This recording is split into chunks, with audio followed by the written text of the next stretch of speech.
Second video record कर रहे हैं, पेज नंबर 64 से कंटिन्यू कर रहे हैं। क्लास 10th का ज्योग्राफी का last chapter. India transport. India में ट्रांसपोर्टेशन का सिस्टम क्या है? Look at the transport map of India given in figure 9.10 and 9.11 and answer the following question. तो नीचे मैप दिया है 9.10 और नेक्स्ट पेज पे 9.11। वो देखकर हमें कुछ क्वेश्चंस के आंसर देने हैं। फर्स्ट क्वेश्चन देख लेते हैं। Which means of transport are visible on the map? तो मैं मैप में बता दूं, let's see. Here is the map। तो मैप में यहाँ पे लिखा है नेशनल हाईवे। हाईवे तो हाईवे क्या होता है? रोड्स को हाईवे कहते हैं, ठीक है। तो एक रोड वाला मैप है। इसके अलावा मेजर पोर्ट्स मतलब क्या होता है? वाटरवे। तो हाईवे वाटरवे का मैप है 9.10 पे। 9.10 हाईवे और रोडवे और वाटरवे का मैप है। रोडवे और वाटरवे, ठीक है। और waterway, first is roadway, second is waterway. First, second, ठीक है। Third, what is third one? Let's see. देखो 9.11 पे जो मैप दिया है, it is about railway and airport मतलब एयरवे, ठीक है। तो इंडेक्स में देखने को मिल रहा है कौन से टाइप के मैप है। यहाँ पे क्वेश्चन पूछा है which means of transport are visible on the map. तो 4 टाइप के ट्रांसपोर्ट विजिबल है, रोडवे, वाटरवे, राइट। तो फर्स्ट क्वेश्चन का आंसर मैंने यहाँ पे लिख दिया है।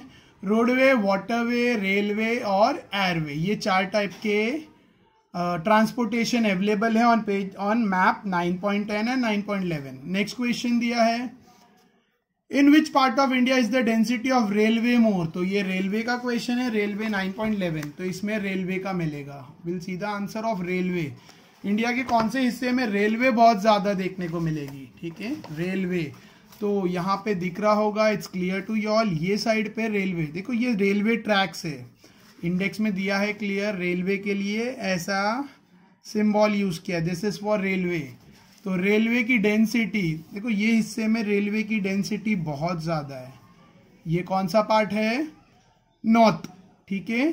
नॉर्थ ईस्टर्न पार्ट में रेलवे की डेंसिटी बहुत ज्यादा है, north eastern, alright. North eastern part में रेलवे की डेंसिटी ज्यादा है, ऑलराइट। नेक्स्ट क्वेश्चन क्या पूछा है? इंडिया में रेलवे की डेंसिटी कहाँ है? North. Second question. Third one, तो इधर नॉर्थ ईस्टर्न आएगा, कोई सिंपली नॉर्थ भी लिखोगे तो it's fine. Name 5 important ports and airport of India. India के 5 इंपॉर्टेंट पोर्ट्स और एयरपोर्ट्स बताओ। तो देखो पोर्ट्स के लिए ये सिंबल दिया है, एंकर दिया है और एक डॉट दिया है, ठीक है। ये मेजर पोर्ट्स। तो पोर्ट्स देखते हैं कहाँ कहाँ है। इंडिया के जो इंपॉर्टेंट पोर्ट्स है वो देखते हैं कहाँ कहाँ है। सो इट्स कांदला, ठीक है, एक पोर्ट। दूसरा पोरबंदर। तीसरा मुंबई, यहाँ दिख रहा नहीं है बट है, थोड़ा क्लोजअप में देखेंगे, थोड़ा जूम करके देखेंगे तो क्लियर दिखेगा, मुंबई, ऑलराइट। तो कांदला है, पोरबंदर है, मुंबई है। नेक्स्ट पोर्ट कोचीन में, कोचीन, देखो यहाँ पे कोचीन। तो मैं थोड़ा थोड़ा मार्क करते जाता हूँ ताकि इजिली स्पॉट हो जाए, ठीक है। कांदला, पोरबंदर, मुंबई, कोचीन, ऑलराइट। फिर next is Chennai, right. Next is Visakhapatnam, next is Kolkata. तो 6 हो रहे हैं, 6 में से 5 लिखने बोला है। यहाँ पे बोला है 5 इंपॉर्टेंट पोर्ट्स के नाम लिखो, तो 6 मैंने अभी मार्क किए, कांदला, पोरबंदर, मुंबई, कोचीन, चेन्नई और विशाखापट्टनम। लास्ट वॉज कोलकाता, ठीक है। तो इसमें से कोई भी 5 के नाम लिख सकते हैं। नेक्स्ट एयरपोर्ट भी लिखना है, 5 इंपॉर्टेंट एयरपोर्ट ऑफ इंडिया। तो एयरपोर्ट का यहाँ पे सिंबल दिया है, प्लेन का symbol, you all can see over here, plane का सिंबल एयरपोर्ट के लिए दिया है। तो एयरपोर्ट कहाँ कहाँ है? एक तो Ahmedabad airport, Ahmedabad. Next is Mumbai, next Pune, next ये बेंगलुरु। Next is Chennai. फिर यहाँ पर भी है तिरुवनंतपुरम, सॉरी। नेक्स्ट फिर यहाँ पर है, this is Kharagpur, alright. So ये भी एक एयरपोर्ट है। फिर दिल्ली। तो ये इतने सारे एयरपोर्ट्स में से कोई भी 5 के नाम लिखने हैं, alright. Next question, which part of India have a sparse network of transport. Sparse मतलब बहुत कम, इंडिया के कौन से हिस्से में ट्रांसपोर्टेशन बहुत कम है, यानी घना नहीं है, डेंस नहीं है। देखो डेंस मतलब घना, स्पेयर उसका अपोजिट वर्ड है, यानी खाली है, ठीक है। Network of transportation, network of transportation मैंने अभी बताया, ट्रांसपोर्टेशन के 4 यहाँ पे वेज हैं इंडिया में, एयरवेज, वाटरवेज, रोडवेज, रेलवे। तो इंडिया के कौन से हिस्से में कम है ट्रांसपोर्टेशन का नेटवर्क, यानी रोड, रेलवे, वाटरवे, एयरपोर्ट, ये सब कम है। तो कहाँ है, तो ये मैप में you all can see over here, unzoom कर लेते थोड़ा सा। देखो ये हिस्से में, ये हिल्स, ये जो हिली एरिया है, ये जो माउंटेन एरिया है, यहाँ पे ट्रांसपोर्टेशन बहुत कम है इंडिया में। इसके अलावा ये हिस्से में भी ट्रांसपोर्टेशन कम है। देखो यहाँ तो रोडवे, ये मैप में रोडवे और वाटरवे, उसमें देख सकते हैं ये एरिया में रोड्स भी कम है और ये एरिया में रोड्स और पोर्ट्स तो सवाल ही नहीं उठता होने का, क्योंकि समुद्री तट है ही नहीं। ऑलराइट, दूसरे मैप में देखते हैं रेलवे है क्या इस एरिया में। सेकेंड मैप में देख सकते हो यहाँ पे रेलवे का भी नेटवर्क कम है, रेलवे का नेटवर्क यहाँ और यहाँ पर भी रेलवे का नेटवर्क बहुत कम है। तो कौन से एरिया में कम है, नॉर्थ और north east, north and eastern, north eastern भी लिख सकते हैं। नॉर्थ और नॉर्थ ईस्टर्न पार्ट में ट्रांसपोर्टेशन कम है, नेटवर्क कम है। तो answer is which part of India have a sparse network of transportation, तो answer is north and north eastern part, ठीक है। इसके अलावा मुझे यहाँ पर भी नेटवर्क कम दिखाई दे रहा है in this Rajasthan area, Rajasthan में भी आप देख सकते हो, you all can see Rajasthan में भी there is a less density of roadways. इसके अलावा सेंट्रल पार्ट में भी यहाँ पे रोडवे, रेलवे कम है थोड़ा, बट देखो ये सेंट्रल पार्ट में रेलवे भी कम दिखाई पड़ रहा है, रोडवेज भी कम है।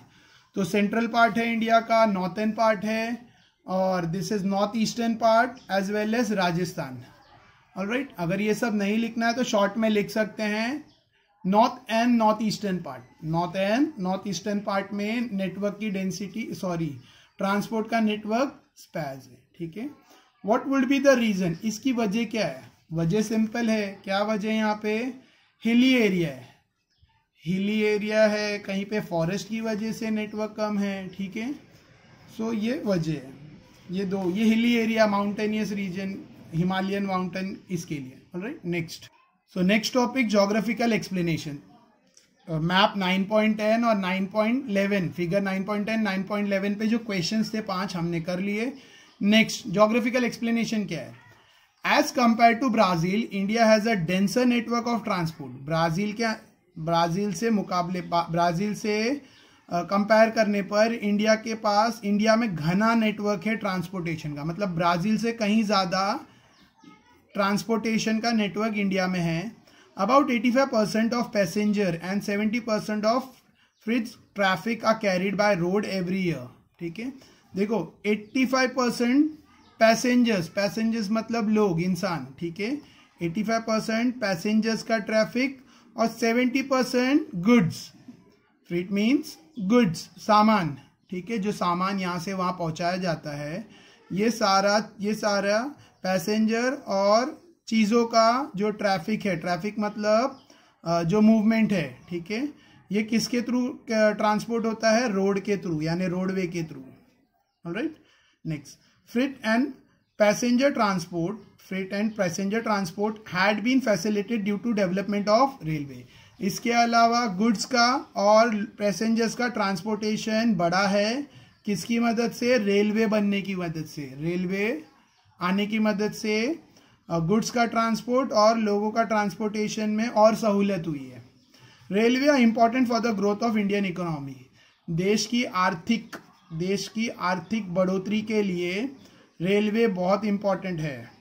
Railway network is relatively less dense in the hill state, लेकिन रेलवे का जो नेटवर्क है वो कम घना है हिल स्टेट में। हिल वाले जो एरियाज है, जैसे मैंने बताया नॉर्थ, ये हिल स्टेट्स है, ये नॉर्थ में, और ये नॉर्थ ईस्ट में, ये हिली स्टेट्स में थोड़ा सा रेलवे का नेटवर्क कम है। Alright, next, north east, central part में भी इसके अलावा नॉर्थ और नॉर्थ ईस्ट में कम है। सेंट्रल पार्ट, इंडिया के सेंट्रल पार्ट में भी देखो, ये सेंट्रल पार्ट है इंडिया का, this is the central part, यहाँ पे भी रेलवे का नेटवर्क कम है, ठीक है, डेंसिटी कम है। और ऑफ इंडिया एंड राजस्थान, इसके अलावा राजस्थान में भी रेलवे की डेंसिटी कम है, while it is dense in the north Indian plane. देखो यहाँ पर ये है राजस्थान, इंडिया में राजस्थान, यहाँ भी रेलवे की डेंसिटी कम है। हाँ, कहाँ ज्यादा है रेलवे की डेंसिटी, ये पार्ट में देख सकते हो बहुत ज्यादा है। ये जो नॉर्थ ईस्टर्न प्लेन एरिया है, ठीक है, ये एरिया में रेलवे की डेंसिटी बहुत ज्यादा है, राइट। सो यहाँ पे वही पॉइंट लिखा है, while it is dense in north Indian plain, north Indian plain में डेंसिटी ज्यादा है। Railway are very important for vast country where distance are large, जहां दूर बड़ा, अगर देश, बड़े देश के लिए, बड़े जैसे हमारा देश बहुत बड़ा है साइज में, तो बड़े देशों के लिए रेलवे का होना बहुत जरूरी है दूर दूर तक डिस्टेंस कवर करने के लिए। Next, waterway. वाटरवे आर, थोड़ा जूम कर लेते हैं, waterways are a cheap means of transport. देखो, पानी के थ्रू ट्रेवल करना यानी शिप और बोट्स, ये एक सस्ता तरीका है ट्रांसपोर्टेशन, मतलब रेलवे और रोडवे से भी सस्ता पड़ता है वाटरवे, ठीक है। Waterway contribute about 1% to the country transportation, देश में जितना भी ट्रांसपोर्टेशन होता है उसका 1% वाटरवे के थ्रू होता है। It comprises river, canal, backwater, creek etcetera. और इसमें क्या क्या आता है, इनलैंड वाटरवेज जो भी है, जैसे नदी, कनाल, कैनाल मतलब जो पानी के लिए बनाया जाता है, पानी को एक जगह से दूसरी जगह, उसके थ्रू भी ट्रांसपोर्टेशन होता है। बैक वाटर, समुद्र का पानी उल्टा आता है, ठीक है। ये बैक वाटर का मैं एक वीडियो अटैच कर रहा हूं, ये वीडियो के एंड में बैक वाटर क्या होता है उसके एक्सप्लेनेशन का एक वीडियो है, ठीक है। वो वीडियो मेरा नहीं है, बट अंडरस्टैंडिंग के लिए मैं वो वीडियो इसके एंड में अटैच कर रहा हूं। क्रीक्स, क्रीक्स मतलब दो बोलते हैं ना, जहां समुद्र, जहां सी नैरो हो जाती है, नैरो होके अंदर की तरफ फ्लो होती है, आती है, ठीक, एक्सेट्रा। नेक्स्ट, बैक वाटर का मैं एक वीडियो एंड में अटैच करूंगा ताकि बैक वाटर समझ जाए, क्योंकि बहुत सारे लोगों को नाम तो पता है लेकिन उनको समझ में नहीं आता बैक वाटर क्या है, तो एक वीडियो उसके लिए एंड में अटैच करेंगे। Approximately 95% of Indian foreign trade moves through ocean route. इसके अलावा लगभग 95% इंडिया का फॉरेन ट्रेड, फॉरेन मतलब इंपोर्ट एक्सपोर्ट, फॉरेन ट्रेड मतलब बाहर जाना, देश के बाहर जाना या बाहर से देश में आना, ये सब किस में होता है, ओशन के रास्ते।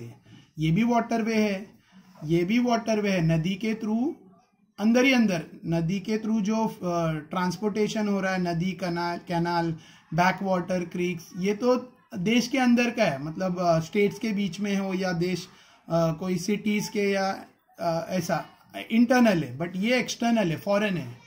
फॉरेन मतलब इंपोर्ट एक्सपोर्ट, बाहर, देश के बाहर, इंटरनेशनल लेवल पे हो रहा है। तो 95% इंडिया का जो फॉरेन ट्रेड होता है वो ओशन के रास्ते होता है।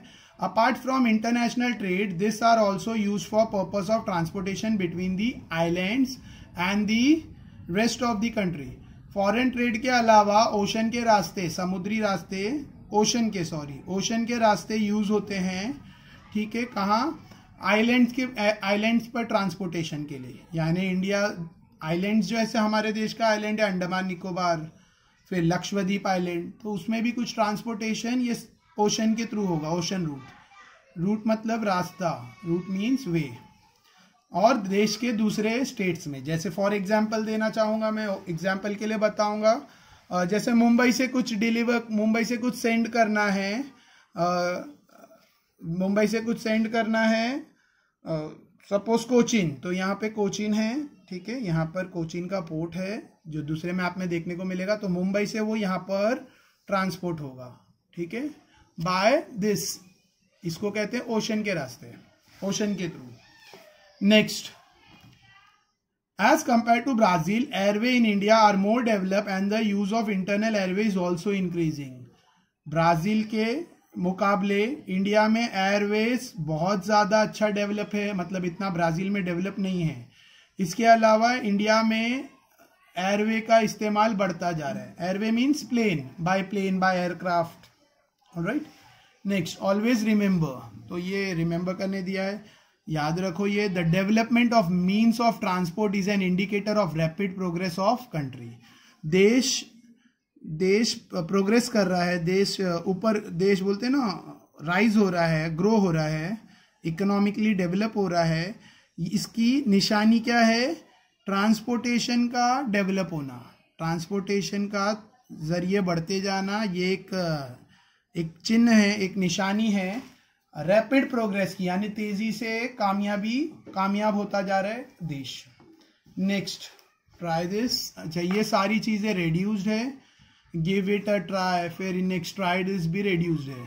नेक्स्ट पेज नंबर 66, ये भी रेड्यूस्ड है। उसके बाद ब्राजील का मैप दिया है और उसमें कुछ टाइम लिखा हुआ है। अब यहाँ बहुत इंपॉर्टेंट है, ध्यान देने की जरूरत है। GMT का मतलब पहले समझ लो, it's Greenwich mean time. Greenwich उसका फुल फॉर्म है, GMT का फुल फॉर्म है ग्रीनविच मीन टाइम। अब ये लैटिट्यूड 0 डिग्री वाला एरिया है, इसके लिए इसके हिसाब से टाइम कंसिडर होता है, शॉर्ट फॉर्म में GMT कहते हैं। लैटिट्यूड 0 डिग्री, तो वहां से मेजरमेंट टाइम का काउंटिंग स्टार्ट होता है। ऑलराइट, तो यहाँ पे ब्राजील के मैप में all can see 4 parts are there, 1 2 3 4। मुझे 4 पार्ट दिख रहे हैं, देश को 4 पार्ट में डिवाइड किया गया है। ये टाइम के हिसाब से 4 पार्ट है ब्राजील के, ठीक है। एक -2 आवर GMT, एक -3 hour GMT, -4 hour GMT, -5 hour, और फिर यहाँ पे एक रेड में कुछ दिया है। तो ये सब क्या है? Let's see. ये ब्राजील का टाइम जोन है जो रेड में दिया है, ठीक है, और ये टाइम जोन है। तो देखते हैं, धीरे धीरे एक एक टॉपिक समझता जाएगा। Let's see. First, figure 9.2, Brazilian standard time. Western most point, देखो वेस्टर्न मोस्ट पॉइंट ब्राजील का ये है, ठीक है, nascent do Rio मैका, sorry मोआ, MOA, ठीक है। तो ये ब्राजील का वेस्टर्न मोस्ट पॉइंट है और ये ईस्टर्न मोस्ट पॉइंट है जो रेड में स्पॉट किया है, पोंटो डी, ठीक है। नेक्स्ट, सो यहाँ पे उसके बारे में लिखा है, western most point Nascente do Rio Moa 7 degree 32 minute 33 seconds south में है और 70 डिग्री 59 मिनट्स वेस्ट में है। इसके अलावा ईस्टर्न मोस्ट पॉइंट है पोंटा, सॉरी उसमें पोंटो लिखा है, यहाँ पे पोंटा लिखा है, मैप में पोंटो लिखा है, तो चेक कर लेना है कौन सी स्पेलिंग करेक्ट है। यहाँ पोंटो दिया है और यहाँ पोंटा दिया है।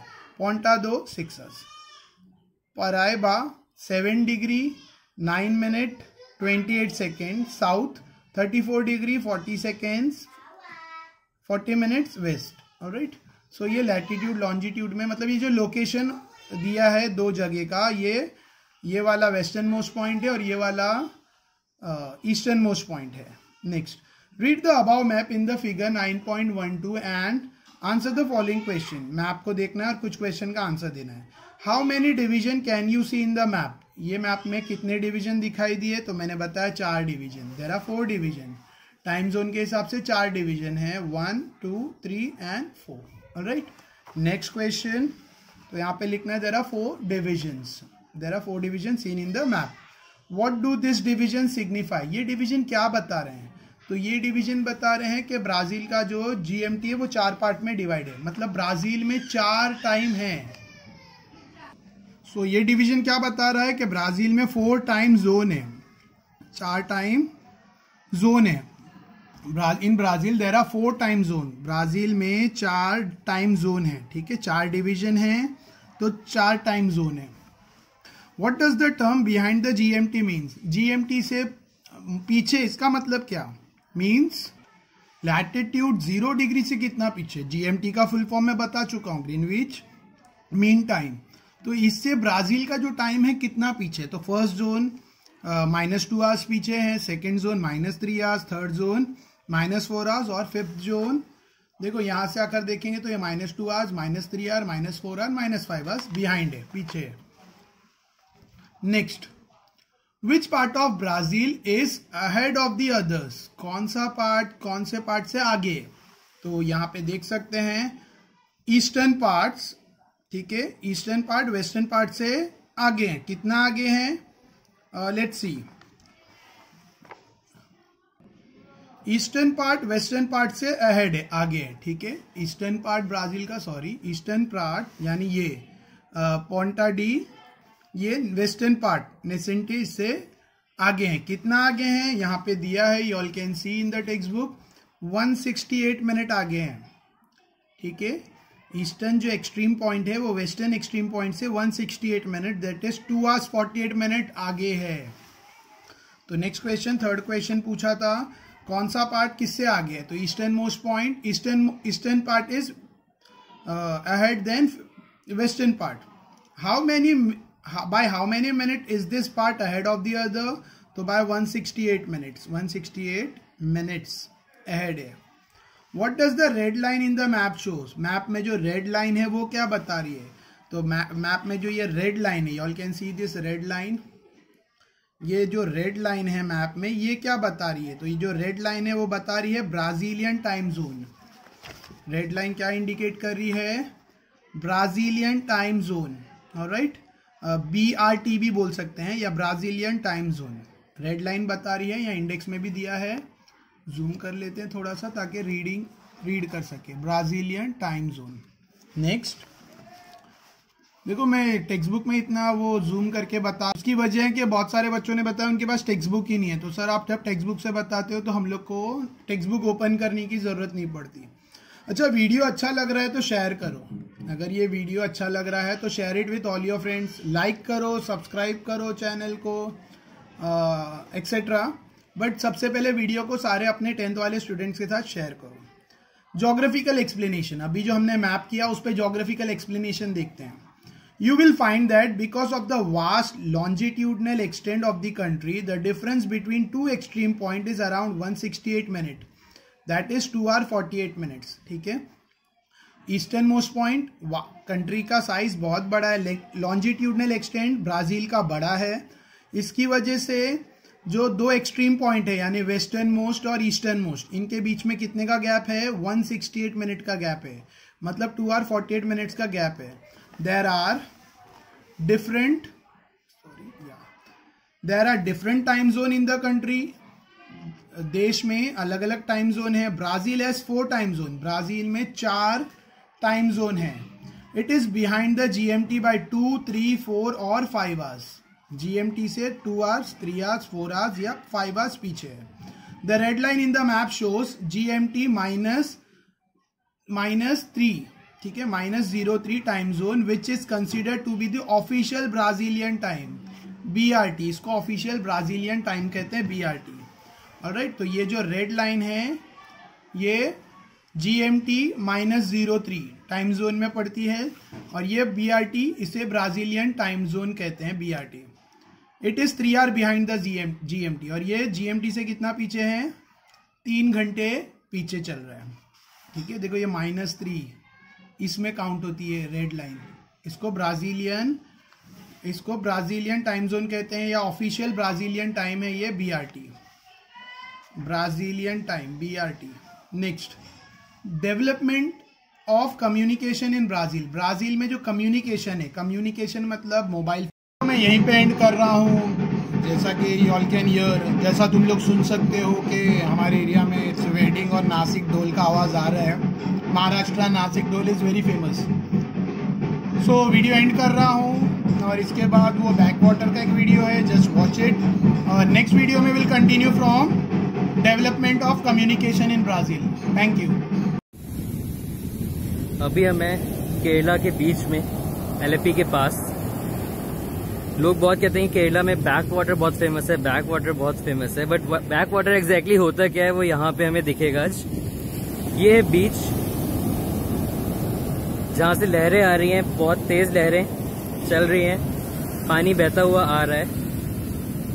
और ये पानी बहता हुआ जब प्रेशर ज्यादा होता है तो ये इस तरफ आता है बहुत तेज, जो अभी आने वाला है, शायद ये आ भी जाएगा।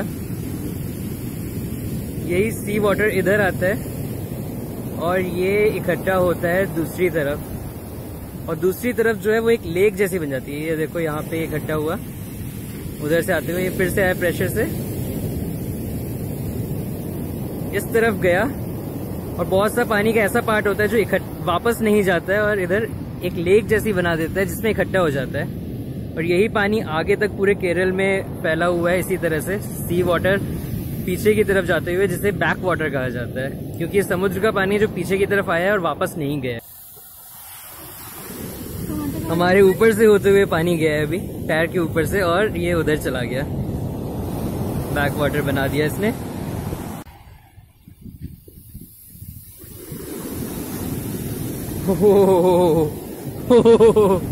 पूरे समुद्र के बीच में ही आ गए ऐसा लग रहा है।